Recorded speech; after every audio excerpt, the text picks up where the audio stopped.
आज मेरी रिपोर्टिंग में आज बात करेंगे देश के पहले सिख प्रधानमंत्री रहे डॉक्टर मनमोहन सिंह के बारे में। जाने माने अर्थशास्त्री व लगातार 2 बार प्रधानमंत्री रहे मनमोहन सिंह का जन्म 26 सितंबर 1932 को अविभाजित भारत के पंजाब प्रांत के एक गांव में हुआ था। मनमोहन सिंह साल 1948 में पंजाब यूनिवर्सिटी से मैट्रिक किए। उसके बाद उन्होंने अपनी आगे की शिक्षा ब्रिटेन के कैम्ब्रिज यूनिवर्सिटी से की। इसके बाद वे ऑक्सफोर्ड यूनिवर्सिटी चले गए, जहां से उन्होंने डी.फिल किया।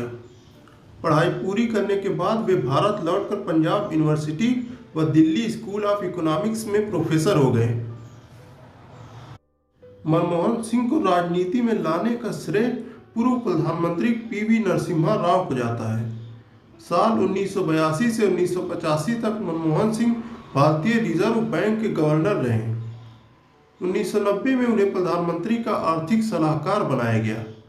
जब पी.वी. नरसिम्हा राव प्रधानमंत्री बने तो उन्होंने अपने कैबिनेट मंत्रालय में मनमोहन सिंह को वित्त मंत्री बना दिया।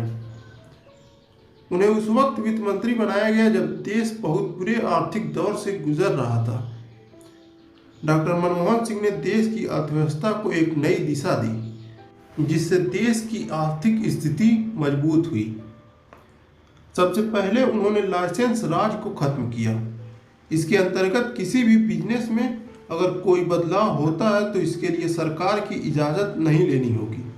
इस योजना से प्राइवेट फर्मों को काफ़ी फायदा मिला। उन्हें स्वतंत्र बनाने से देश को आर्थिक फायदा मिलने लगा।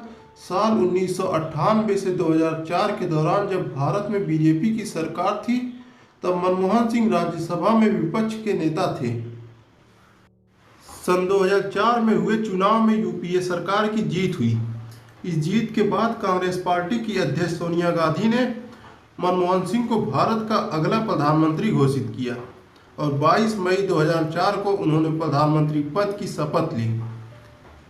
एक अच्छे अर्थशास्त्री होने के नाते उन्होंने देश की अर्थव्यवस्था पर पूरा ध्यान दिया और उस मंत्रालय का काम भी अपनी देख रेख में रखा। वित्त मंत्री पी चिदम्बरम के साथ मिलकर मनमोहन सिंह ने देश की अर्थव्यवस्था को आगे बढ़ाया।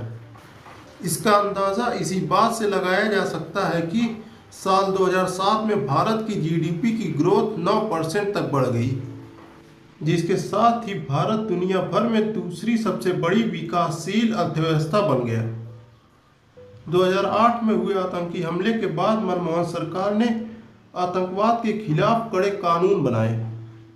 उन्होंने NIA यानी नेशनल इन्वेस्टिगेशन एजेंसी का गठन किया, जो आतंकवाद पर कड़ी नज़र रखती है। अपनी साफ सुथरी और ईमानदार छवि के चलते आम जनता में वे काफ़ी लोकप्रिय हो गए। 15वीं लोकसभा के चुनाव नतीजे यूपीए के लिए बहुत सकारात्मक रहे और 22 मई 2009 को मनमोहन सिंह एक बार फिर से प्रधानमंत्री बने। राष्ट्रीय सुरक्षा को मजबूत करने के लिए उन्होंने साल 2009 में भारतीय विशिष्ट पहचान प्राधिकरण का गठन किया, जिसके तहत लोगों को राष्ट्रीय पहचान पत्र देने की घोषणा की गई। कांग्रेस पार्टी आज़ादी के बाद से सबसे मजबूत व बड़ी पार्टी रही है। फिर भी मनमोहन सिंह जी ने भारत के प्रधानमंत्री होने के नाते पार्टी को विशेष महत्व नहीं दिया। उन्होंने हमेशा प्रधानमंत्री पद के गौरव को बनाए रखा। उन्होंने जो फैसले लिए वह पार्टी हित से ऊपर उठकर राष्ट्र हित में लिए। सन 1982 में कैम्ब्रिज के जॉन कॉलेज ने मनमोहन सिंह को सम्मानित किया। भारत सरकार द्वारा उन्हें 1987 में देश के चौथे सबसे बड़े सम्मान पद्म विभूषण से सम्मानित किया गया। मनमोहन सिंह बहुत शांत स्वभाव के व्यक्ति रहे हैं। उन्होंने कभी भी राजनीति व सत्ता की आड़ में किसी को बुरा भला नहीं कहा।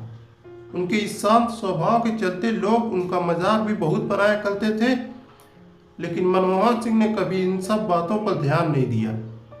वे अपना काम पूरी निष्ठा व ईमानदारी से करते रहे।